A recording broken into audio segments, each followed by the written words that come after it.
أعوذ بالله من الشيطان الرجيم. بسم الله الرحمن الرحيم.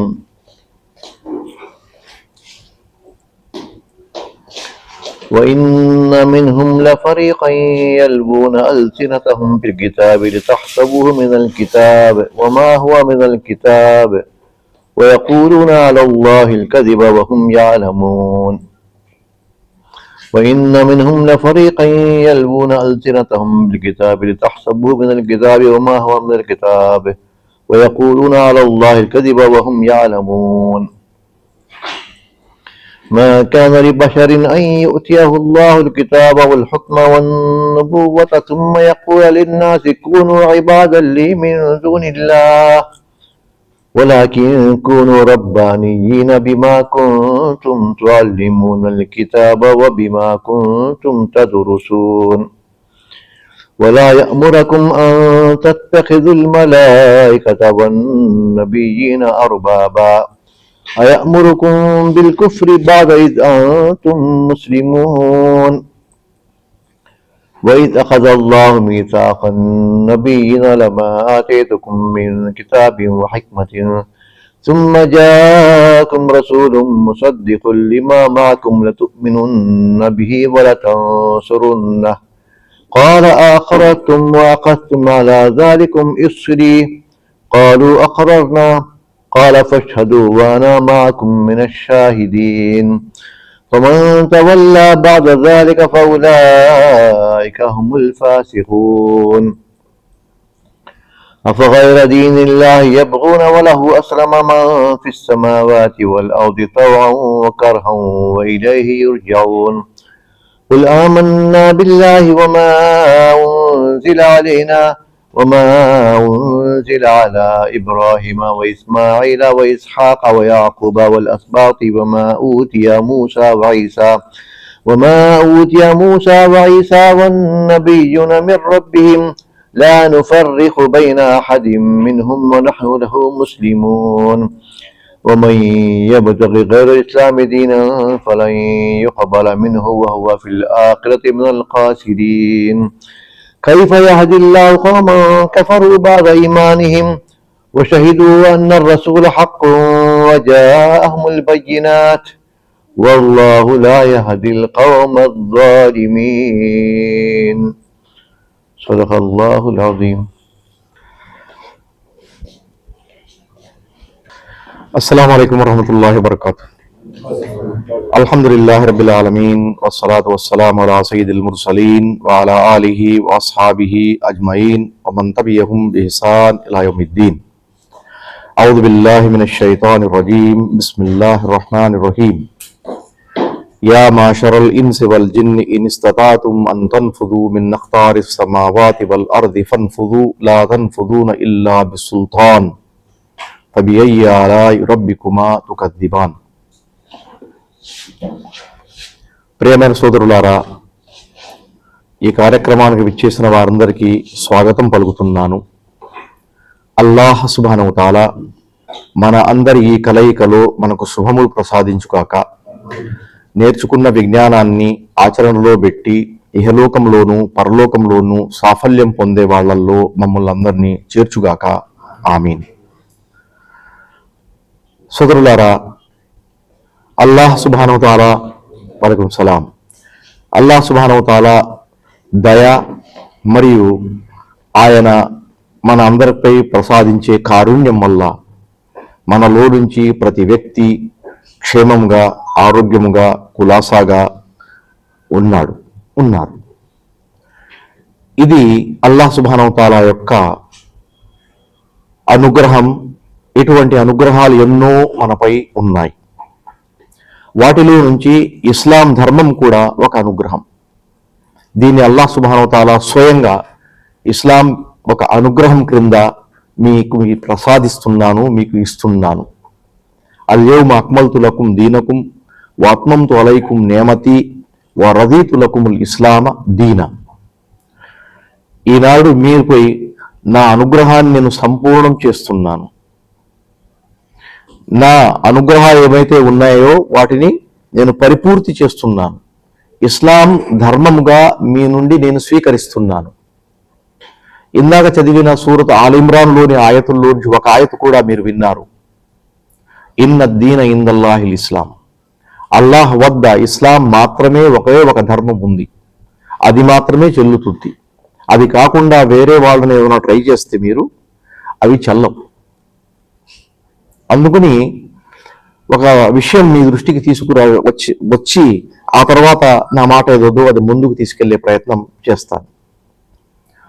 చాలామంది అడుగుతూ ఉంటారు, ఇస్లాం వచ్చిన తర్వాత మన ప్రవక్తలు అంటే మాట్లాడే వక్తలు గురువులు చెప్తుంటారు, యూదుల ధర్మం ఉంది, క్రైస్తవుల ధర్మం ఉంది, ఆ తర్వాత ఇస్లాం వచ్చింది అని అంటుంటారు కదా. విన్నారా ఎప్పుడన్నా మీరు? జనాలు చెప్తుంటారు మామూలుకి. వాళ్ళ లక్ష్యం ఏంటంటే మన ప్రవక్త ముహమ్మద్ సల్లల్లాహు అలైహి వసల్లం గారు ప్రవక్త పదవి తీసుకుని ఇస్లాం గురించి బోధన మొదలెట్టిన తర్వాత లక్ష్యం వాళ్ళది. కానీ ఇస్లాం అనేది ఆది నుండి అనాదిగా కొనసాగుతున్న ఏకైక ధర్మం. అల్లాహ్ వద్ద ఏకైక ధర్మం ఇస్లాం. కాబట్టి మనలోని ప్రతి ఒక్కరూ ఇస్లాం అనే పదానికి అర్థం తెలుసుకుని ఉండాలి. ఇస్లాం అంటే ఏమిటి? విధేయత మాత్రమే.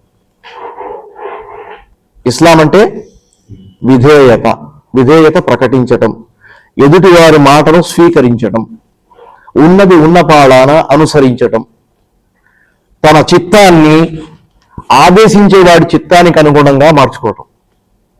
తన చిత్తాన్ని చిత్తం అంటే మనస్సు కదా. ఈ మనస్సుని submission of the will to the will of the creator. అంటే విల్ అంటే ఏంటి? చిత్తం. ఈ మన మనస్సుని మన సృష్టికర్త యొక్క చిత్తానికి, ఆయన ఆదేశానికి అనుగుణంగా మలుచుకోవటం ఇస్లాం.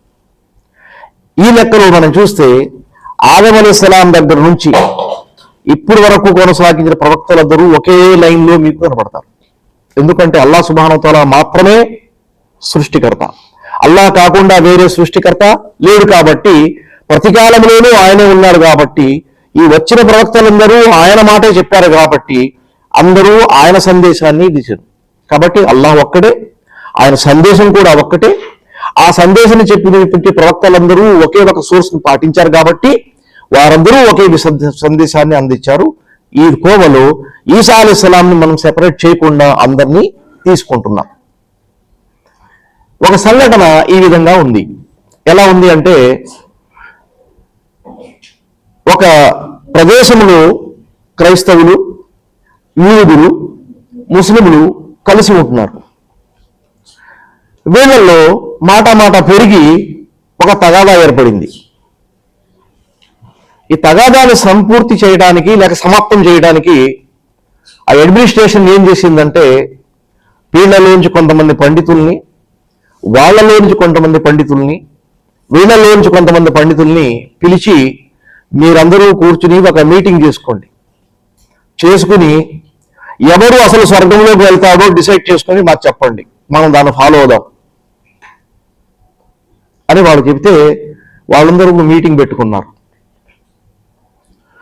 మీటింగ్ పెట్టుకున్న తర్వాత ఇప్పుడు వాళ్ళందరూ డిసైడ్ చేసుకున్నారు, నేను చెబుతాను, ఎదుటి వాళ్ళని నొక్కిచ్చేస్తాను, నేను చెబుతాను, ఎదుటి వాళ్ళని మాట నోరు మూయించేస్తాను అని అడ్వకేట్ అనుకుంటున్నారు. బై ఛాన్స్ ఏం జరిగిందంటే, మన ఇస్లాం గురించి చెప్పేవానికి మాట ముందు ఇచ్చారు. ఆయన మాట ముందు వచ్చింది. అప్పుడు ఏం చెప్పాడంటే, ఆయన చిన్న మాట చెప్పాడు, పనికొచ్చే మంచి మాటే చెప్పాడు. ఏమని? చూడండి, క్రైస్తవులు ఈసా అలైహిస్సలాంని నమ్మటం వల్ల స్వర్గానికి వెళ్తే మేము కూడా వాళ్ళతో పాటు స్వర్గానికి వెళ్తాం. ఎందుకంటే ఈసా అలైహిస్సలాం గారిని మేము నమ్ముతాం, ఆయనపై అవతరించబడిన జింజిల్ని కూడా మేము నమ్ముతాం, ఆయన ఆదేశించిన ఆదేశాలను మేము ఫాలో అవుతున్నాం, కాబట్టి మేము స్వర్గానికి వెళ్తాం. యూదులు మూసా అలైహిస్సలాం ద్వారా స్వర్గానికి వెళ్తే వాళ్ళతో పాటు మేము కూడా స్వర్గంలోకి వెళ్తాం.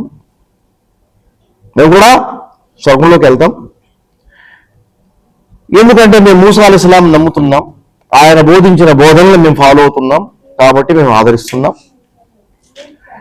ముస్లింలు అని చెప్పుకోవడానికి ముహమ్మద్ సల్లల్లాహు అలైహి వసల్లం గారిని నమ్మే వాళ్ళు మాత్రమే ఇస్లాంలోకి వెళ్తే అప్పుడు మేము మాత్రమే వెళ్తాం, మీరు వెళ్తారో లేదో చూసుకోండి అని చెప్పి ఆయన వచ్చి కూర్చున్నాడు.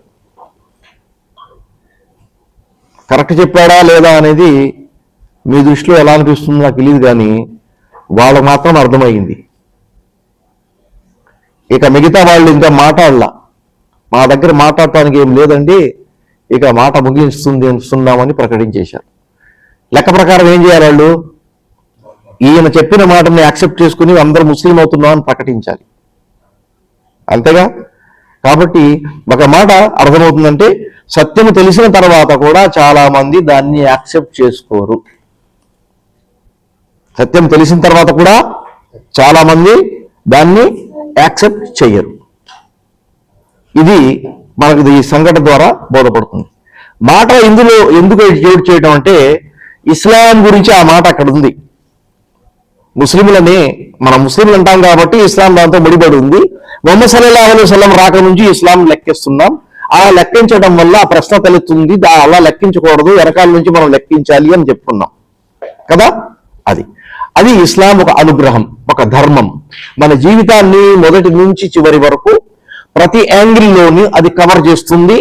కాబట్టి దాని గురించి మనం తెలుసుకోవాల్సిన బాధ్యత మనపై ఉంది. ఒకటి. రెండో మాట ఏంటంటే, నా టాపిక్ ఏదో మీ దృష్టికి తీసుకురావాలనుకున్నాను ఇవాళ. అదే ఇవాళ మీ దృష్టికి తెచ్చే విషయం ఏంటంటే, అల్లాహ్ సుబ్హానహు వ తఆలా యొక్క ధర్మాన్ని ధృవపరచడానికి అల్లాహ్ సుబ్హానహు వ తఆలా తీసుకున్న జాగ్రత్తల్లో ఒక జాగ్రత్త ఏంటంటే, మనకు తెలియని ప్రపంచం గురించి అల్లాహ్ సుబ్హానహు వ తఆలా పరిచయం చేశాడు. మనకు తెలియని ప్రపంచం గురించి అల్లాహ్ సుబ్హానహు వ తఆలా మనకు పరిచయం చేశాడు. ఈ పరిచయం ఎలా చేశాడు అనే విషయం గురించి మాట్లాడే ముందు, ఇద్దరు వ్యక్తులు రీసెంట్లీ నాతో కలిశారు. వాళ్ళు ఇంగ్లాండ్ నుంచి వచ్చామని చెప్పారు. మా దగ్గర కొన్ని ప్రశ్నలు ఉన్నాయి, దానికి సమాధానం కావాలి, మా మనిషి ఎవరు ఉంటే చెప్పండి అంటే, మా ఆఫీసు వాళ్ళు ఏం చేశారంటే ఆ ప్రశ్న వినకుండానే ఏదో అడిగేస్తారు వీళ్ళు అనుకున్నారేమో ఏంటో, కూర్చోబెట్టి పాపం 12 గంటలు వచ్చినాయంటే 2 గంటల వరకు కూర్చోబెట్టారు. ఈ మధ్య వాళ్ళు అలసిపోయి వాళ్ళ క్వశ్చన్స్ మర్చిపోయి ఉన్నారో లేకపోతే ఏమైపోయిందో చాలా అయిపోయింది. ఆ తర్వాత నా డ్యూటీ నేను వస్తే వాళ్ళు నన్ను అప్పగించారు. అప్పగించిన తర్వాత మేము వెళ్ళి మాట్లాడితే మేము చాలాసేపటి నుంచి ఉన్నామని ఈ మాటల్లో ఆ మాటల్లో అన్నీ వెళ్ళిపోయి చాలా వస్తువులు. అందులో ఒక ప్రశ్న మాత్రం పాపం ఆయనకి ఎక్కువ గుర్తుండిపోయింది. ఒక ప్రశ్న ఆయనకు గుర్తుండిపోయింది. ఆ గుర్తుండిపోయిన ప్రశ్న ఏంటంటే, మామూలుగా మనం ప్రపంచంలో ఇక్కడ ఉంటున్నాం, మనం అందరం క్లెయిమ్ చేసేది మనమందరం మానవులనే, మనమందరం మానవులను క్లెయిమ్ చేస్తున్నాం, మరి ఎందుకు కొట్టుకుంటున్నాం అంటున్నాడు ఆయన. ఆ ప్రశ్న నాతో అడగాల్సింది కాదు బాబు, ఎవరన్నా నీతో అడిగితే నువ్వు స్వయంగా సమాధానం చెప్పగలవు. నా సమాధానం నీకు నచ్చచ్చు నచ్చకపోవచ్చు, ఎందుకంటే నువ్వు నాకంటే పెద్ద వయసులో వాడివి, బాగా చదువుకున్న వాడివి, ప్రపంచం చూసిన వాడి, ఇవన్నీ వస్తువులు అడుగుతున్నావంటే మళ్ళీ ఏదో చెప్పాల్సిందే కదా అని ఏదో మాట చెప్తున్నాను అని చెప్పాను. ఒక మాట ప్రారంభిస్తూ అడిగాను, నువ్వు ధర్మాన్ని నమ్ముతావా, క్రైస్తవ మతాన్ని నమ్ముతావా అన్న. అంటే నేను నమ్ముతాను, మా అన్నయ్య ఆయన మాస్టరు, మా ఆయన ఫలానా, నేను ధర్మం గురించి చదివాను, ఇస్లాం గురించి కూడా చదివాను అని చెప్పుకొచ్చాడు. అన్ని మాటలు పక్కన పెట్టేద్దాం. మీ ధర్మంలో ఎప్పుడు తోటి వాళ్ళని చంపేయండి కొట్టేయండి ఎక్కడ ఉందా? ఎక్కడా లేదు. మా ధర్మం కూడా లేదు, మా ధర్మంలో కూడా లేదు. ఇస్లాం ఎవరిని కొట్టేయడానికి చంపేది లేదు. జనాలు కొట్టుకుంటున్నారంటే ఆ రోజు ఆదం అలైహిస్సలాం గారి కుమారుల నుంచి ఒకడు రెండో ఆయన్ని పట్టేశాడు. ఆ విషయం ఆయనకు తెలుసు, నాకు తెలుసు, బైబిల్లో ఉంది. హాబీల్ అండ్ కాబీల్ స్టోరీ మనకు తెలుసు కదా. ఒక ఆయన రెండో ఆయన్ని కొట్టేశాడు. ఆయనకు రెండో వాడిని కొట్టిన వాడిని నువ్వు ఇలా కొట్టరా అని ఆయన ఫాదర్ ఎంకరేజ్ చేయలేదు. ఇంకో బయట నుంచి ఎవడన్నా వచ్చి కొట్టమని చెప్పని కూడా ఖురాన్ చెప్పట్లా. ఆదం అలైహిస్సలాంని బయట తీయడానికి శైతాన్ వచ్చి ప్రోత్సహించాడు.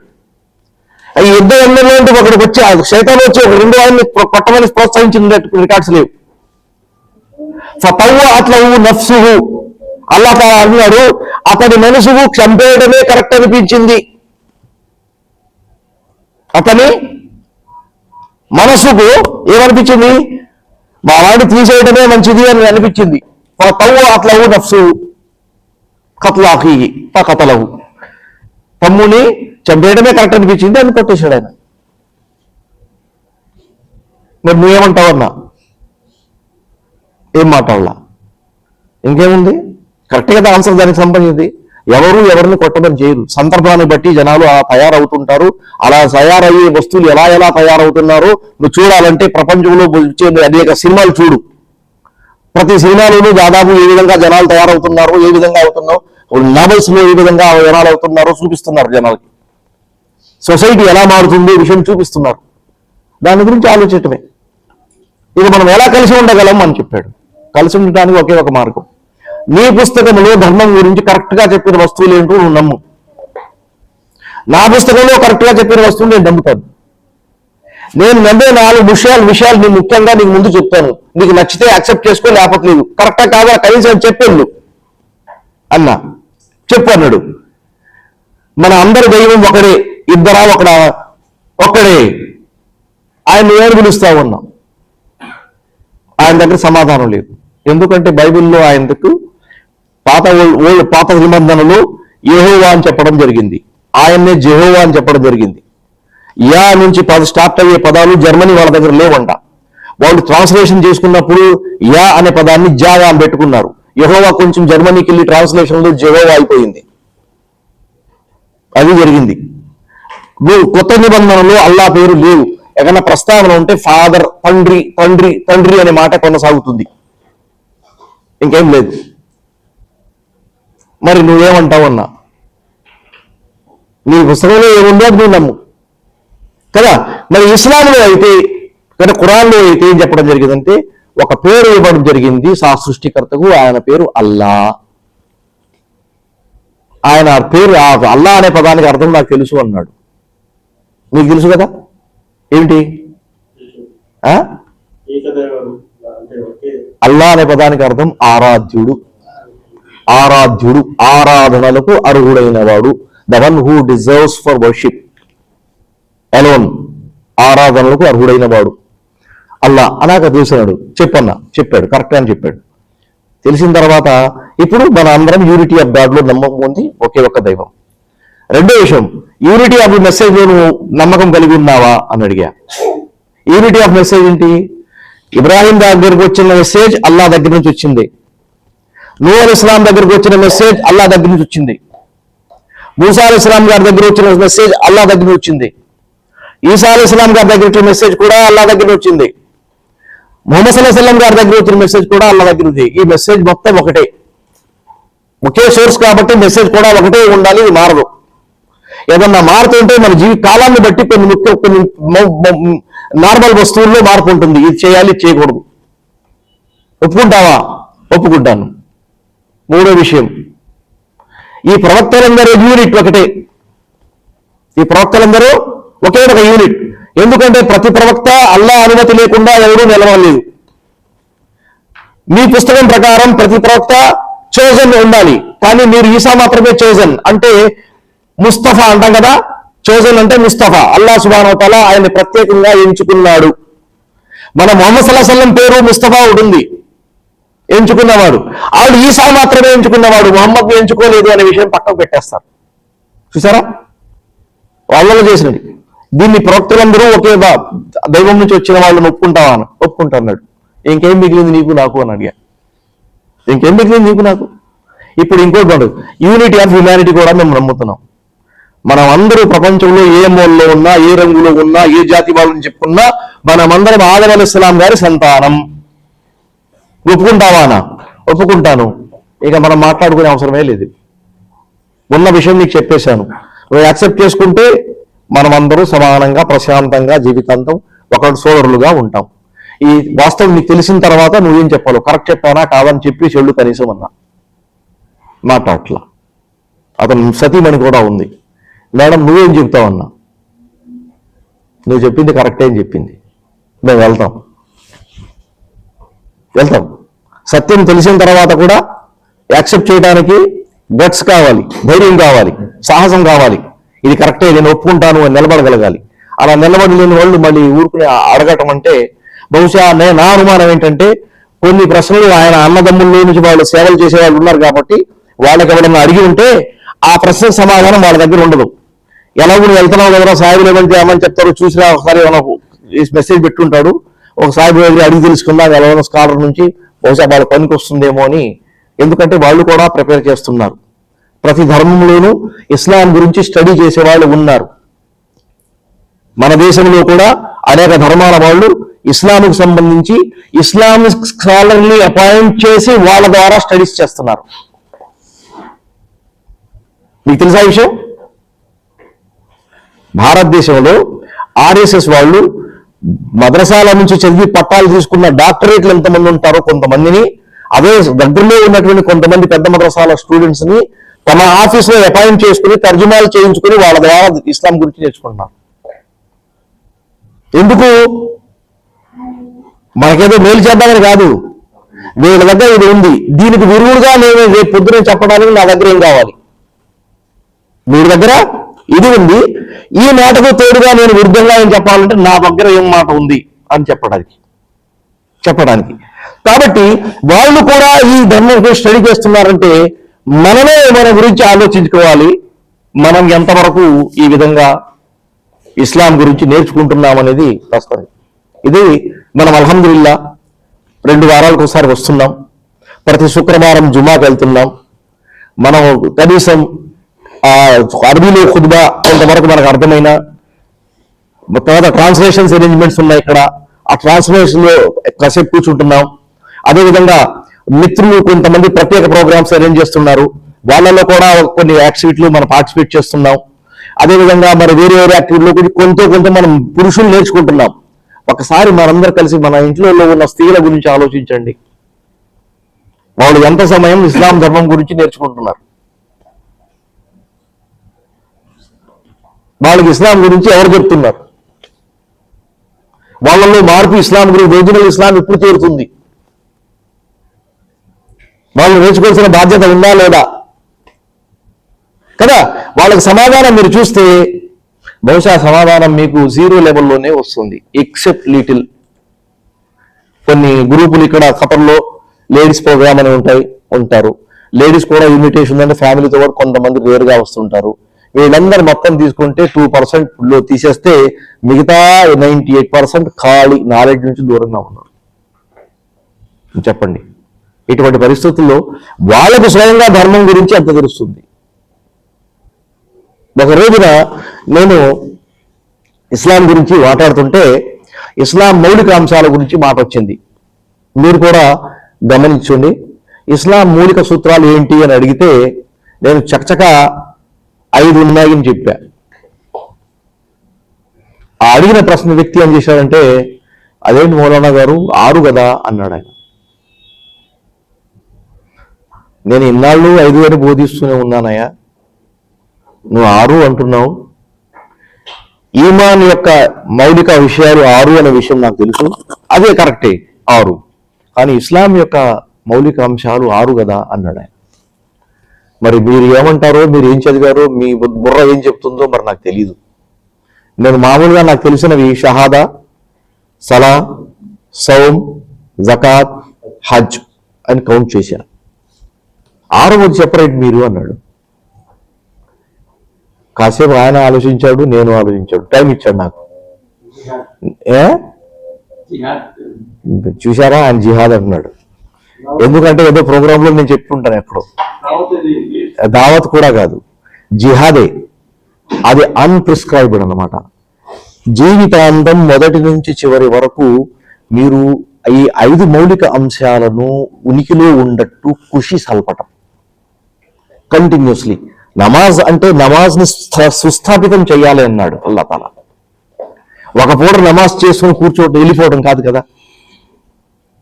ఒక చోట ఒక పూట నమాజ్ చేయడం కాదు. నమాజ్ అనేది ఒక సలాత్ నుంచి ఇంకొక సలాత్కి, ఒక రమదాన్ నుంచి ఇంకొక రమదాన్కి, ఒక ఉమ్రా నుంచి ఇంకొక ఉమ్రాకి.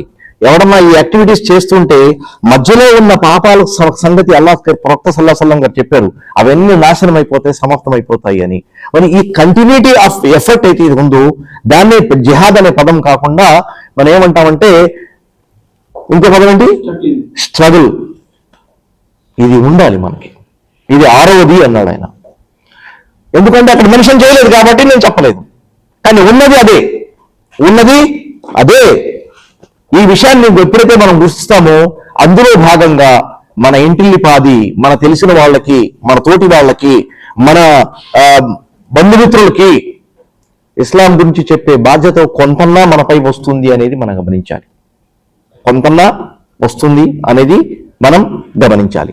మాట ఎక్కడ ప్రారంభించామంటే అల్లాహ్ సుబ్హానహు వ తఆలా మనకు తెలియని ప్రపంచం గురించి ఏమి చెప్తున్నాడు అనే విషయం మనం ప్రారంభించాం. ఇప్పుడు ఒక విషయం చెప్తున్నాను మీ అందరికీ. అల్లాహ్ సుబ్హానహు వ తఆలా చెప్పిన ఈ ఆయత మీ అందరికీ తెలుసు. ఏమని? వమా ఖలక్తుల్ జిన్న వల్ ఇన్స ఇల్లా లియాబుదూన్. దీని అర్థం మనందరికీ తెలుసు, అవునా? వమా ఖలక్తుల్ జిన్న వల్ ఇన్స, జిన్నాతులను మరియు మానవులను నేను పుట్టించలేదు కానీ నా ఆరాధన కొరకు. అంటే లిటిల్ మీనింగ్, మానవులను జిన్నులను నా ఆరాధనకు మాత్రమే పుట్టించాను, నార్మల్ మీనింగ్ తీసుకుందాం. తీసుకుంటే రెండు గురించి చెప్పడం జరిగింది, మానవుల గురించి, జిన్నాతుల గురించి. చాలా మంది ఒక ప్రశ్న అడుగుతుంటారు, జిన్నాతులు ఏంటి అని. మీరు ఏం చెప్తారు ఎవరన్నా అడిగితే మీకు తెలియని వ్యక్తి? ఒక మానవుల్లా సృష్టి రాశి అని మనం చెప్తాం. సరే, నేను చాలా ఆలోచించి మా గురువు గారు మాకు చెప్పిన ఒక పాఠం ఏది ముందు దాని వరకు వెనక్కి వెళ్ళాను. వెళ్తే కొన్ని ముఖ్యమైన విషయాలు నాకు పనికొచ్చే దొరికినాయి. అందులోకి ఎదుటి వాళ్ళకి ఆ బోధపడటానికి చెప్పడానికి. జన్న యజున్ను అంటే గత్త యుగత్తి అనే పదాలు ఉన్నాయి, అర్థం ఉంది. జన్న అంటే కవర్ చేయటం, దాచివేయటం. జన్న అంటే ఆ పదం నుంచే మజ్నూన్ అనే పదం ఉంది. మీరందరూ వినుంటారు మజ్ను. ఎవరిని అంటారు మజ్ను? పిచ్చివాడిని అంటారు. పిచ్చివాడికి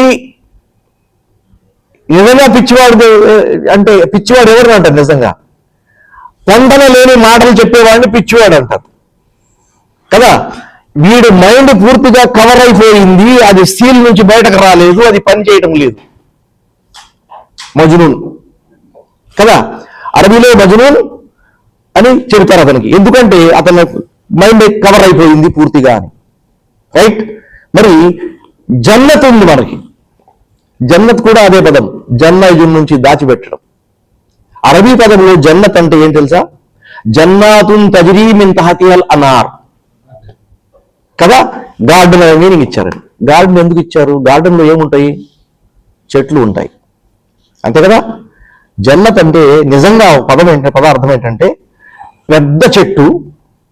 ఎంత పెద్ద చెట్టు అంటే దాని నీడలో మీరు కూర్చుంటే చీకటి అనిపిస్తుంది, అంత నీడ మీకు ఇస్తుంది. అది చీకటి ఉన్నట్టు నీడ ఇస్తుంది. అంటే సూర్యరశ్మి ఏ సెక్షన్ లో కూడా మీ వరకు చేరదు. అటువంటి చెట్టుని జన్నత్ అంటారు కదా. చెట్టు లేకపోతే తర్జుమా, ఇప్పుడు గార్డెన్ అనే పదం తీసుకుని దాని అడుగులో జన్నాతున్ తజ్రీ మిన్ తహతి, తహత్ అంటే అడుగున కదా. ఇప్పుడు నా కుర్చీ ఉంది, కుర్చీ కింద పిల్లి ఉందనుకోండి, ఓకే, కుత్తా తహతల్ కుర్సీ అంటాం అరబీలో.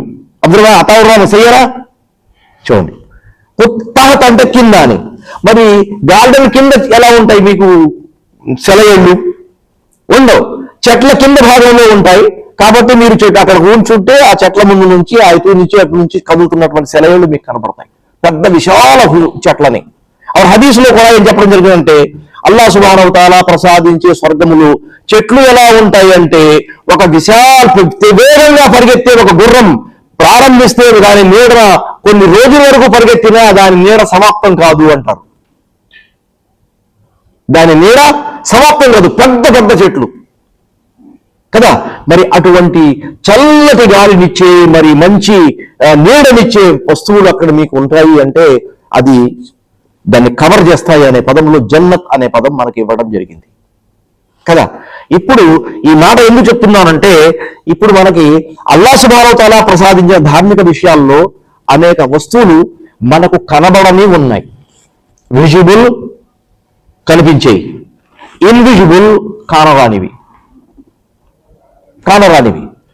మాట ప్రకారం అయితే మనకు కనిపించే వస్తువుల గురించి మనం మాట్లాడేటప్పుడు వీటి సృష్టికర్త అల్లాహ్ అని చెప్పినప్పుడు కనబడని వస్తువుల గురించి కూడా వాటికి సృష్టికర్త ఎవరు? అల్లాయే, కానీ కనబడటం లేదు కాబట్టి అది ఏమిటి అనే విషయం దాని గురించి మనం మాట్లాడటం లేదు కదా. రెండో విషయం, కొంతమంది కింద ప్రోగ్రాంలో నేను మాట చెప్పాను మీకు, ఏమని, ముహమ్మద్ సల్లల్లాహు అలైహి వసల్లం గారు ప్రవక్త అయినప్పుడు కొంతమంది వచ్చి ఆయనతో ఏమన్నారు, నువ్వు ప్రవక్త, అల్లా నీకు ప్రవక్తగా నియమించాడా? అవునండి. అయితే నీతో పాటు ఇద్దరు మలాయికాని ఆయన ఎందుకు పంపించలేదు? నీతో పాటు నిలబడి ఈయన ప్రవక్త, ఈయన అల్లా అపాయింట్ చేశాడు, మీరు ఒప్పుకోండి అని చెప్తూ ఎందుకు తిరగట్లేదు వాళ్ళు? అంటే చూసారా ఆలోచన ఎలా ఉంది? సొసైటీలో ఒక రౌడీ బయలుదేరుతాయి, ఆడ 10 ఇద్దరు ముగ్గురు ఆకు రౌడీలు ఉంటారు వాళ్ళతో పాటు. ఏదైతే అరే అన్నయ్య అంటే భాయ్ అంటే ఏమనుకున్నారా అని మిగతా వాళ్ళని భయపెడుతుంటారు, వీడు మాత్రం ఏం చెప్తున్నాడు. ఆ యాంగిల్లో ఆలోచించి ఈయన ప్రవక్త అయినప్పుడు తేజగా ఉన్న వాళ్ళు నిలబడి ఈయన ప్రవక్త యాక్సెప్ట్ చేసుకోండి అని చెప్పాల్సింది నిలబడు. వాళ్ళు అందుకు ఎవరు కావాలి? మలాయిక కావాలంటాడు. అల్లా అంటున్నాడు, మలాయికాని నేను పంపిస్తే మలాయిక కనబడరు కదా, వాళ్ళు ఎందుకు కూతున్నావు నువ్వు? వాళ్ళు వస్తే మానవ రూపంలో రావాలి కదా. అప్పుడు మానవ రూపంలో వచ్చినప్పుడు నువ్వు ఇళ్ళు మానవులే కదా అని పక్కన పెట్టేస్తావుగా, సైట్ చేసేస్తావు, వాల్యూ లేకుండా పోతుంది. నువ్వు బుర్ర లేకుండా ఆలోచిస్తున్నావు కదా. ఆలోచించేటప్పుడు హిక్మత్ ఉండాలి కదా, మాట చెప్పేటప్పుడు అందులో పవర్ ఉండాలి కదా, పవర్ లేని మాటలు చెప్తున్నావు కదా అని తీసాడు అల్లా సుబ్హానహు వ తఆలా. ఇలా తీశాడు. అప్పుడు మలాయిక మనకు కనపట్టలేదు, కానీ మలాయిక ఉన్నారు అని అల్లా చెప్తున్నాడు. అది మనకు కనపడని విషయం. రెండవది, ఆకాశం గురించి అల్లా సుబ్హానహు వ తఆలా చెప్తున్నాడు, ఇన్న ఇద్దత షుహూరి ఇందల్లాహి 12 షహరన్ ఫీ కితాబిల్లాహి యౌమ ఖలఖస్ సమావాతి వల్ అర్ద్. ఖలఖస్ సమావాతి వల్ అర్ద్, ఆకాశాలను మరియు భూమిని అల్లా ఏ రోజున పూర్తి చేశాడో, పుట్టించి ఆ రోజున సంవత్సరంలో మీకు 12 నెలలు ఉంటాయి అని గీత గీశాడు అల్లా సుబ్హానహు వ తఆలా. ఖరాఖండిగా నిర్ణయించాడు. ఏం పుట్టించినప్పుడు? భూమి. మన భూమండలంలోనే ఉన్నాం కాబట్టి భూమి అంటే మనకు తెలుస్తుంది.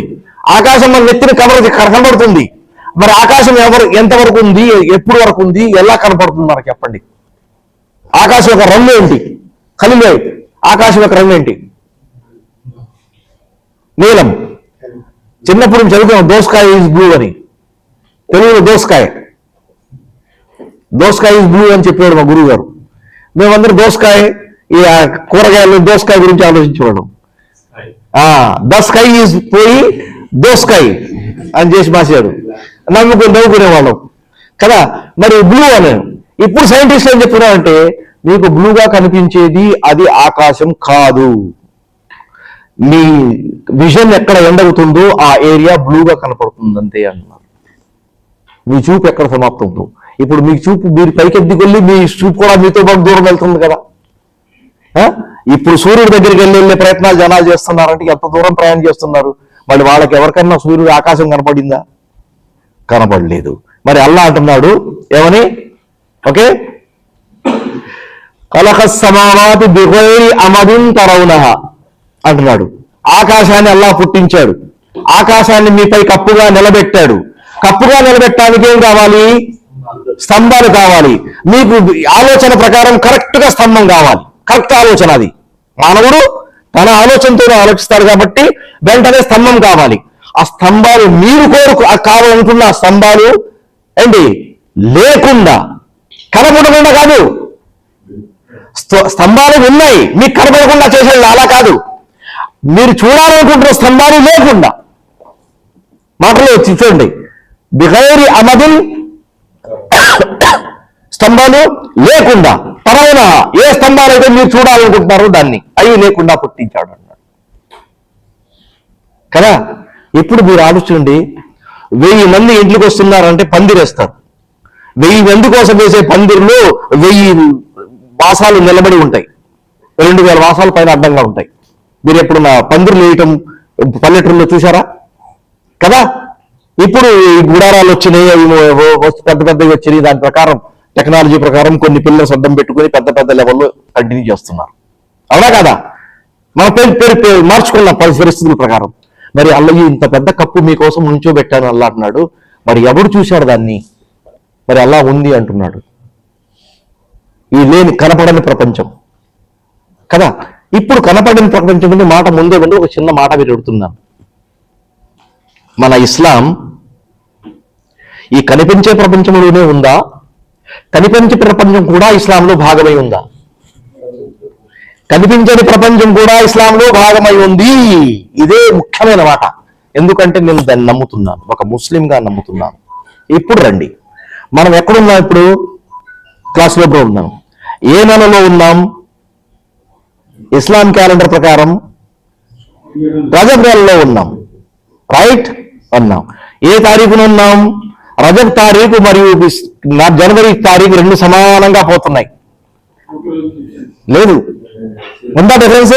నాకు క్యాలెండర్ ప్రకారం రెండు సమానంగా పోతున్నాయి అనిపిస్తుంది, నా మనసులో లేదు. బహుశా తేడా ఉంటే ఉండొచ్చు, చంద్రమాన ప్రకారం ఉంటే నాకు అభ్యంతరం లేదు ఉండడం. కానీ రెండు ప్రశాంతంగా క్యాలెండర్లో 15, 16, 16 సన్నడిగా నడుస్తున్నాయి. సరే, ఆ విధంగా చూస్తే ఏం మిగిలింది? ఇది రజబ్ మాసం. రజబ్ మాసం వచ్చేటప్పుడు మనకి ఎప్పుడు ఎక్కువ గుర్తొచ్చేది ముహమ్మద్ సల్లల్లాహు అలైహి వసల్లం గారి ఆకాశాల సప్తాకాశాల ప్రయాణం, మేరాజ్. నేను అదే ఈ నెలలోనే జరిగింది అని కరాఖండిగా నేను ఎప్పుడు చెప్పలేదు, చెప్పను కూడా. కానీ ప్రపంచవ్యాప్తంగా జనాలు ఏం చేస్తారంటే రజబ్ నెల రాగానే షబె మేరాజ్ అని ఒక రోజు ఫిక్స్ చేసుకుని దానికి అనుగుణంగా కొన్ని చోట్ల సెలవులు కూడా ఎంజాయ్ చేస్తున్నారు. వచ్చే సెలవుని ఎవరు వదులుకుంటాడండి? వదులుకుంటాడు ఎవడన్నా? బహుశా నేను ఆ ఏరియాలో ఉంటే నేను కూడా ఒకరోజు సెలవు కోసం పరుగులు తీసేవాడేమో. లేదు కాబట్టి నేను దూరంగా ఉన్నాను, సెలవు తీసుకుంటారు. సరే, ఆ రోజు ఫిక్స్ చేయడానికి తారీఖు మనకు సపోర్ట్ చేయటం లేదు. కానీ ప్రతి చోట, ప్రతి గ్రంథంలోనూ, ప్రతి మాటలోనూ, ప్రతి వాస్తవిక సత్యాన్ని స్టడీ చేసినప్పుడు మేరాజ్ జరిగింది అనే విషయాన్ని హదీసుల్లో చెప్పడం జరిగింది. సహీ ముస్లింలో మేరాజ్కు సంబంధించిన అత్యుత్తమ స్థాయి హదీసులు ఉన్నాయి. సహీ ముస్లిం, బుఖారీ కంటే ఎక్కువగా ముస్లిం గారు ఈ మేరాజ్ హదీసుల్ని కవర్ చేశారు. జజాహుల్లాహు ఖైరన్. అందులో ముహమ్మద్ సల్లల్లాహు అలైహి వసల్లం గారు రాత్రి ప్రయాణం చేసి మేరాజ్ చేసుకుంటూ అల్లాహ్ సుబ్హానహు వ తఆలా వరకు వెళ్ళారు. ఈ ప్రయాణం దేని ద్వారా జరిగింది? బురాహ్ అనే ఒక జంతువుపై ముహమ్మద్ సల్లల్లాహు అలైహి వసల్లం గారిని కూర్చోబెట్టుకు తీసుకెళ్ళడం జరిగింది. ఆ ప్రయాణములో ఈ సప్తాకాశాల ప్రయాణం, సప్త అంటే 7 ఆకాశాల ప్రయాణం జరిగింది. ఈ ఆకాశాలను దాటుకుంటూ ముహమ్మద్ సల్లల్లాహు అలైహి వసల్లం వెళ్ళారు. ఇప్పుడు వరకు మన ప్రపంచంలో ఏ సైంటిస్ట్ కూడా ఆకాశాన్ని చూడలేకపోయాడు, ఏ ఫెసిలిటీ ఉన్నవాడు కూడా చూడలేకపోయాడు. కానీ ముహమ్మద్ సల్లల్లాహు అలైహి వసల్లం గారికి ఈ అన్నోన్ ఫెసిలిటీ గురించి చూపించడం జరిగింది. ఇక్కడ ఒక మాట యాడ్ చేసుకుంటూ ముందుకు సాగుదాం. అల్లాహ్ అంటున్నాడు, వకదాలిక నురీ ఇబ్రాహీమ మలకూత సమావాతి వల్ అర్ద్. ఈ మాట, ఈ హదీస్ మాట, ఓకే, ఈ హదీసు మాట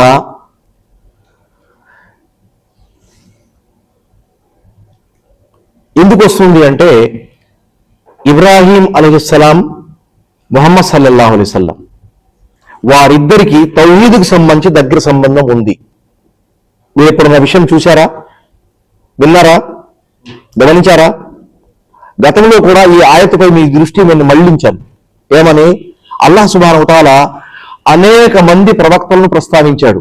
ఆదం గురించి, నూహ్ అలైహిస్సలాం గురించి, ఆ తర్వాత అనేక మంది ప్రవక్తల గురించి మాట్లాడి ఒక చోట ఇబ్రాహీం గురించి మాట్లాడటమనంటే, ఓకే, ఫత్తబి మిల్లత ఇబ్రాహీమ హనీఫా అన్నాడు. ముహమ్మద్ గారితో అల్లాహ్ మాట్లాడుతూ వీరందరూ ప్రవక్తలు, కానీ ఇబ్రాహీం అలైహిస్సలాం గారి అడుగుజాడల్లో నువ్వు నడవాలి అన్నాడు. మరి ఆ మాట ఎందుకు చెప్పలా? వీళ్ళందరి ప్రస్తావన ఉంది, నిజంగా వాళ్ళు ప్రవక్తలే, వాళ్ళు ధన్యులు, గొప్పవారు, వాళ్ళు అడుగుజాడు ప్రతి యాంగిల్లో అడుగుజాడులు వేరి. కానీ ఇబ్రాహీం అలైహిస్సలాం ప్రత్యేకంగా ఫత్తబి మిల్లత ఇబ్రాహీమ హనీఫా వమా కాన మినల్ ముష్రికీన్, షిర్క్ సంబంధించి, తౌహీద్కి సంబంధించి, అల్లాహ్ పట్ల విశ్వాసానికి సంబంధించి, అల్లాహ్ ఏకత్వాన్ని నమ్మే విషయానికి సంబంధించి, అల్లాహ్ విషయానికి సంబంధించి ఉన్న పట్టు ఇబ్రాహీంలో ఉన్న విధంగా ఏ విధంగా చరిత్ర పుస్తకాల్లో మనకు కనపడదు. కాబట్టి ఇబ్రాహీం గారి విషయంలో జాగ్రత్తగా ఉండాలి, ఆయన అడుగుజాడల్లోనే నడవాలి అని ముహమ్మద్ సల్లల్లాహు అలైహి వసల్లం గారికి అల్లాహ్ గట్టిగా చెప్పినప్పుడు ఇబ్రాహీం అలైహిస్సలాంకు ఒక ప్రత్యేకత అల్లాహ్ ప్రసాదించాడు. అదేంటంటే అదే ఈ ఆయతలో వకదాలిక నురీ ఇబ్రాహీమ మలకూత సమావాతి వల్ అర్ద్, ఈ భూ ఆకాశాల్లో ఉన్నటువంటి ఒక ప్రత్యేక ప్రపంచం ఉంది. ఆ ప్రపంచక పరిపాలన ఉంది. ఆ పరిపాలన ఎవరికి మేము చూపించలేదు, అది ఇబ్రాహీం గారికి మేము చూపించాలని డిసైడ్ అయ్యాం, కమిట్ అయ్యాం, ఆయన చూపించాం. ఆయన అడుగుజాడల్లో మీరు నడవాలి అని మీకు ప్రోత్సహించినప్పుడు మీకు కూడా ఆ జ్ఞానం కావాలి. అందుకని అల్లాహ్ సుబ్హానహు వ తఆలా ముహమ్మద్ సల్లల్లాహు అలైహి వసల్లం గారికి మేరాజ్ పై తీసుకున్నారు. ఇబ్రాహీం అలైహిస్సలాం గారు తాతగారు, తండ్రి గారు గొప్పవారు, కానీ ముహమ్మద్ సల్లల్లాహు అలైహి వసల్లం యొక్క స్థానం తాతగారి కంటే ఒక మెట్టు ఎక్కువ. అందుకని ఆయనకి ఎక్కువ చూపించాలి ఇబ్రాహీం గారికి. అందుకని సప్తాకాశాల ప్రయాణం జరిగింది. అదే సందర్భంగా ఇబ్రాహీం అలైహిస్సలాం గారు అక్కడ బైతుల్ మామూర్ దగ్గర కూర్చున్న స్థితి కూడా చూపించడం జరిగింది. ఈ ప్రపంచం కనిపించదా, కనిపించదా, ఇది మాకు కావాలి. వెళితే గాని కనిపించదు. వెళ్ళొచ్చారు కాబట్టి ఇప్పుడు నీ మీద ఉంది, ఎంత నమ్ముతావు అనేది. అంతే కదా. ఇంకో మాట దీంతో ముడిపడి ఉంది, అది మీరందరూ గమనించి ఉంటారు. అబూబకర్ సిద్దిక్ గారు ఈ సంఘటన జరిగినప్పుడు ఏం చెప్పారు, ఆ సమాధానం మీ దగ్గర ఉండాలి కదా. మేరాజ్ పూర్తి అయిన తర్వాత ముహమ్మద్ సల్లల్లాహు అలైహి వసల్లం గారు తిరిగి వచ్చారు. తిరిగి వచ్చిన తర్వాత ఫజర్ సలాతులో జనాలకు చెప్పారు, నేను ఇలా ప్రయాణం చేశాను, ఇవన్నీ వస్తువులు చూసి వచ్చాను అంటే ఎవరు నమ్మారు? ముస్లింలు మాత్రం నమ్మారు, ముహమ్మద్ సల్లల్లాహు అలైహి వసల్లం గారు నమ్మారు. కానీ అక్కడ ఉన్న నా ముస్లిమేతరులు కూడా ఉన్నారు. ఎందుకంటే సలాతుల్లో ముహమ్మద్ సల్లల్లాహు అలైహి వసల్లం చదివే ఖురాన్ విందామని వచ్చేవాళ్ళు, ఆయన లెక్చర్ విందామని వచ్చేవాళ్ళు ఎంతోమంది ఉండేవారు. ఏం చెప్పేస్తున్నాడు అని భయంతో వచ్చేవాళ్ళు ఉన్నారు. వాళ్ళు విన్నారు.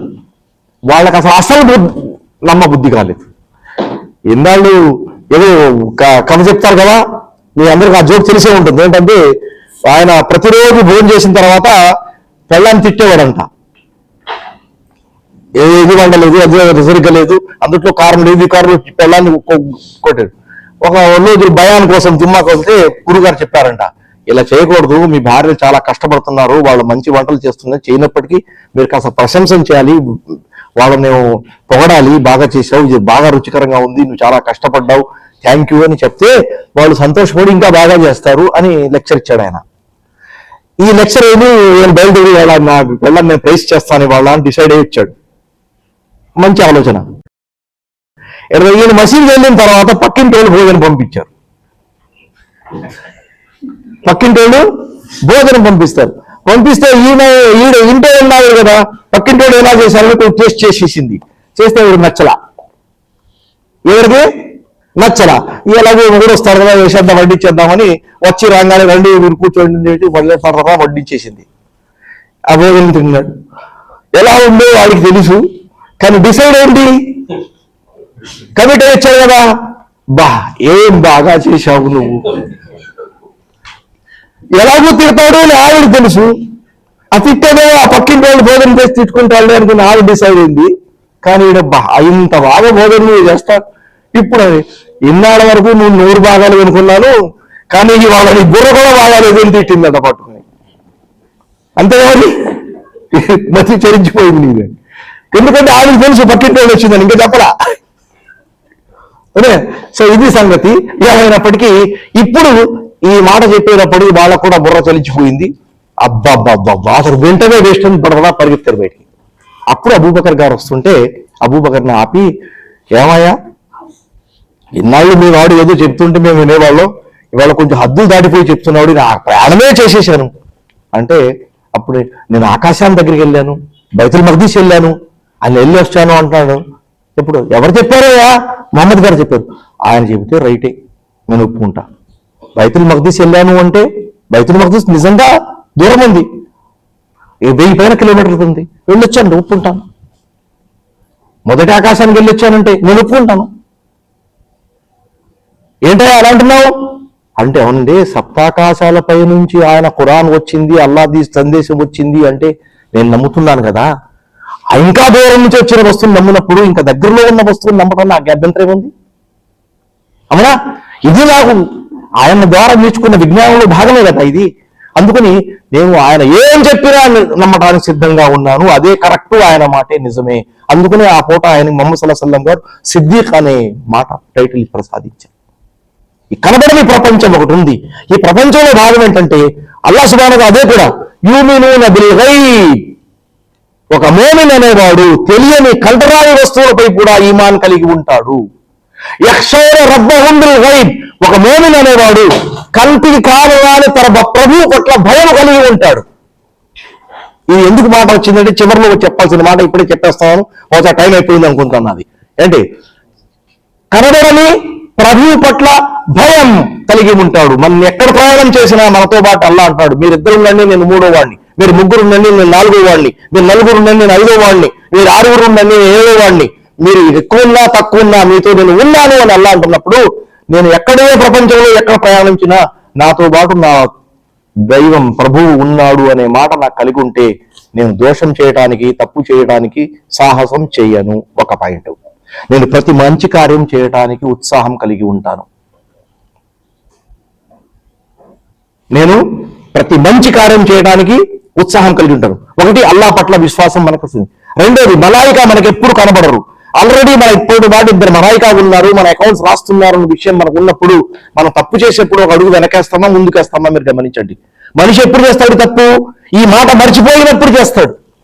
అందుకని హదీస్లో ఏం చెప్తారంటే, ఎవరన్నా ఒక ముస్లిం తప్పు చేస్తూ ఉంటే ఆ తప్పు గురించి మాట్లాడారు. ఇది జినా కావచ్చు, లేకపోతే దొంగతనం కావచ్చు, లేకపోతే ఇంకో వస్తువు, ఇలాంటి మాటలు చెప్పి ఏం చెప్పారంటే, దోషం తప్పు చేసేటప్పుడు అతని ఈమాన్ ఒక గొడుగు రూపంలో పైకి వెళ్ళిపోతుంది. అంటే అప్పుడు తప్పు చేసినప్పుడు వాడు బేఈమాన్ అయి ఉంటాడు. అంటే నీ ఈమాన్ కదులుతుంది, ఒక్కోసారి పైకి వెళ్ళిపోతుంది, కిందకు వస్తుంది. అలా కదలకూడదు కదా. మరి కదలకుండా ఉండాలంటే తప్పుకు దూరంగా ఉండాలి, దోషానికి దూరంగా ఉండాలి, అల్లాహ్ సుబ్హానహు వ తఆలాకు నచ్చని వస్తువులు చూసి దూరంగా ఉండాలి. ఏ వస్తువులైతే నచ్చవో అని అటు హరాం చేసి పడేశాడు అల్లాహ్ తాలా. ఏ వస్తువులు నచ్చినవి వాటి అన్ని హలాల్ చేశాడు, ఆదేశించాడు తనకు నచ్చిన వస్తువుల్ని. వాటి నచ్చిన వస్తువులు మనం చేసుకుంటూ ముందుకు సాగుతూ ఈ ప్రపంచంలో కనబడని వస్తువు ఏదైతే మన గురించి మాట్లాడుతున్నామో, ఇస్లాం మనకు తెలియకుండా ఉన్న వస్తువుల్ని తెలియట్లు చేసిందో దాని గురించి మనం తెలుసుకోవాల్సిన బాధ్యత మనపై ఉంది, అది ప్రవక్తపై ఉంది. ఆయన ఈ విషయం చూశారు. మూడో విషయం చెప్పి, సమయం ఎంతో నాకు తెలీదు, 10 నిమిషాలుగా ఇంకో మాట చెప్పి ముగించేద్దాం. అంటే అల్హమ్దులిల్లాహ్ ఏంటంటే మేరాజ్ గురించి మనం మాట్లాడుతున్నాం. నిజంగా చూడండి, మేరాజ్ హదీసులు మీలో కొంతమంది మైండ్లో ఉంటాయి. ముహమ్మద్ సల్లల్లాహు చెప్తున్నారు, మేము ప్రయాణం చేస్తూ ముందుకు వెళ్ళాం, ఆకాశం దగ్గరికి వెళ్ళాం. మొదటి ఆకాశం తలుపు ఉంది, ఒక పెద్దది, గేట్ ఉంది. అక్కడ మలాయికా ఉన్నారు. మేము తడితే లోపల నుంచి కేకేశారు, ఎవరు అని. మొహమ్మద్ గారు అని జవాబిచ్చాం. అంటే ఆయన వచ్చారా లేకపోతే పిలుపు ఆహ్వానం మీద వచ్చారా? స్వయంగా వచ్చారా? ఆహ్వానం మీద వచ్చారా? ఆహ్వానం మీద వచ్చారు. అప్పుడు తలుపులు తీశారు. అంటే కనపడని ప్రపంచంలో కూడా ఒక వస్తువు ఫిజికల్ ఐడియా కలిగి ఉన్నది. ఫిజికల్ తెలుగు అంటే మనం భౌతికమైనటువంటి రూపం కలిగి ఉంది. మనకు బోధపడే రూపంలో గేట్ ఒకటి ఉంది. ఆ గేటును తెరవడానికి ఇదంతా జరిగింది. ఇంత పెద్ద గేట్ ఉంటే ఎవరన్నా కనబడాలిగా. మరి కనబడినప్పుడు ఎలా మాట్లాడతాం అనేది ఆలోచించాలి. ఒకటేనా? ప్రతి ఆకాశంలోనూ అదే జరిగింది. ప్రతి ఆకాశంలోనూ అలాగే జరిగింది. అంటే ఎంత కట్టుదిట్టంగా వస్తువులు ముందుకు సాగుతున్నాయో మనం గమనించాలి. ఇప్పుడు చిన్న ప్రశ్న. ఈ యావత్ సృష్టి ఉంది, మీరందరూ చదువుకున్న వాళ్ళు. సైన్స్ అంటే ఈ రోజుల్లో తెలియని వ్యక్తి లేదు. ప్రతి వ్యక్తికి సైన్స్ పట్ల చాలా అవగాహన ఈ మన రీల్స్ ద్వారా, అదేవిధంగా 1 మినిట్ మెసేజెస్ ద్వారా, వాట్సాప్ ప్రపంచం యూనివర్సిటీ ద్వారా చాలా వస్తువులు వచ్చేస్తున్నాయి. మరి ఇలా వస్తున్న ప్రపంచంలో సైన్స్ ఈజీ అయిపోయింది జనాలకి, ప్రతి ఒక్కరికి చెప్పడానికి కదా. ఇప్పుడు రీసెంట్లీ ఈ కొత్త హబుల్ తర్వాత కొత్త ఒక టెలిస్కోప్ కనిపెట్టారు. దాని ద్వారా ఏం చేస్తున్నారంటే వారానికి ఒకటి కొత్త ఏంటంటే పాలపుంతను కనుక్కున్నామంటున్నారు. దీన్ని పాలపుంతని ఇంగ్లీష్లో గెలాక్సీ అంటాం. గెలాక్సీ అంటే ఎన్ని స్టార్స్ ఉంటాయి? మన డాక్టర్ గారు మన ఇంజనీర్ గారు విందాం చూడా. ఓకే, అందుట్లో జస్ట్ వేలు కాదు, లక్షల కొద్ది నక్షత్రాలు ఉంటాయి. అది కలెక్షన్ ఆఫ్ స్టార్స్. లక్షల స్టార్స్ ఉంటాయి. ఒక స్టార్ ఎంత ఉంటుంది తెలుసా మీకు? సూర్యుడు కనిపించే స్టార్స్ లో చాలా చిన్నవాడు, పెద్దవాడు కాదు. మనకు కనిపించే నక్షత్రాలలో సూర్యుడు దగ్గర నక్షత్రం అంట. మరి అలాంటి ఎన్నో కోట్ల యూనివర్స్ లో ఉంటే ఏంటి మరి అవి మనకు కనపడలేదు. అది కనపడకపోతే మనకి ఏమైనా నష్టమా? కనపడినంత మాత్రమే లాభమా? మీరు చెప్పండి. కనపడకపోతే నష్టమా? ఇప్పుడు సైన్స్ మనకు కనబడ్డాయి టెలిస్కోప్ ద్వారా. ఆ కనబడితే మనకేం లాభం జరిగింది చెప్పండి. జరగదు కదా? కనపడితే లాభం జరిగింది. అదేమని అంటే లేని ప్రపంచాన్ని కూడా నమ్మడానికి సౌకర్యం అయిపోయింది, ఈజీ అయిపోయింది. చెప్పారా? కనపడని ప్రపంచం ఒకటి ఒక గ్లాస్ ద్వారా మనం చూసి ఆ ప్రపంచం ఉంది అంటే కదా. ఇప్పుడు మనం చదువుకున్న ఆయన దగ్గరికి వెళ్దాం. నక్షత్రాలు కోట్ల కొద్ది ఉన్నాయి. అల్లా అంటున్నాడు, యా మాషరల్ జిన్ని వల్ ఇన్స్, మానవుల్ని జిన్నుల్ని, కనబడే వాళ్ళని కనబడని వాళ్ళని నేను పుట్టించాను ఆరాధన కోసం అన్నాడు. ఆయనే ఏలుతూ అంటున్నాడు, నా ఆరాధన చేయడం మీకు ఇష్టం లేకపోతే మీరు పారిపోదాం అనుకుంటున్నారా? అంతేగా, జైలు నుంచి పారిపోదాం అనుకున్నవాడు ఏం చేస్తాడండి? ఇంట్లో అమ్మా నాన్న పోరు పడన్నాడు, జైల్లో నేను ఉండను అనుకుంటే పారిపోయాడు ఎక్కడికో. అవునా? భార్య భర్తల మధ్య భార్య పోరు పడినవాడు అమ్మో ఇక్కడ ఎందుకు రా అంటాడు, సరిగ్గా పారిపోతాడు, లేకపోతే ఆమెను చంపేస్తాడు. అంతేగా. ఆఫీసులో పోరు పడినవాడు ఈ ఆఫీస్ వద్దు ఇంకో ఆఫీస్ చూడుకుంటాడు, పారిపోతాడు. అవునా కదా? అదే అల్లా అన్నాడు, యా మాషరల్ జిన్ని వల్ ఇన్స్, మీరు అఖ్తారి సమావాతి వల్లది ఫన్ఫుజు, ఈ శూన్యాకాశాల యొక్క లిమిట్స్ ఏమైతే ఉన్నాయో వాటిలోంచి దాటి ఎక్కడన్నా పారిపోదాం అనుకుంటే జట్టేసుకుని పారిపోండి, వెళ్ళిపోండి, ఏం పర్వాలేదు. ఎక్కడికి వెళ్తారు?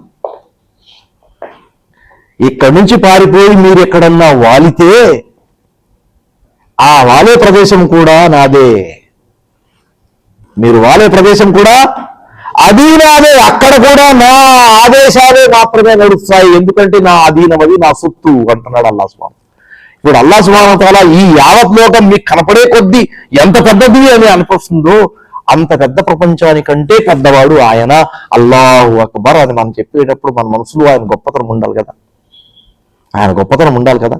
ఆయన గొప్పతనం మన ముందు ఉన్నప్పుడు మనం ఎంత చిన్నవాళ్ళం, మనం చేస్తున్న పాపాలు ఎంత పెద్దవి, మనం చేస్తున్న నేరాలు ఎంత పెద్దవి, ఆయన ముందు రేపు పొద్దు మనం నిలబడినప్పుడు ఆయన గురించి మనం ఏ సమాధానం చెప్పడం మన దగ్గర ఓపిక ఉంటుంది, మన ఈమాన్ ఎంతవరకు సపోర్ట్ చేస్తుంది అనే ప్రశ్నకు సమాధానం మనం వెతుక్కుంటే ఈ కనబడని ప్రపంచం మన ప్రవక్తల ద్వారా కానీ ఈ సైన్స్ ద్వారా కానీ ముందుకొచ్చే కొద్దీ మనలో విశ్వాసం పెరుగుతూ ఉండాలి. అల్లా మనందరికీ సద్బుద్ధి ప్రసాదించాలని దువా చేస్తూ మాట ముగిస్తున్నాను. జజాకుముల్లాహ్ ఖైరన్. అస్సలాము అలైకుం వరహమతుల్లాహి వబరకాతుహు.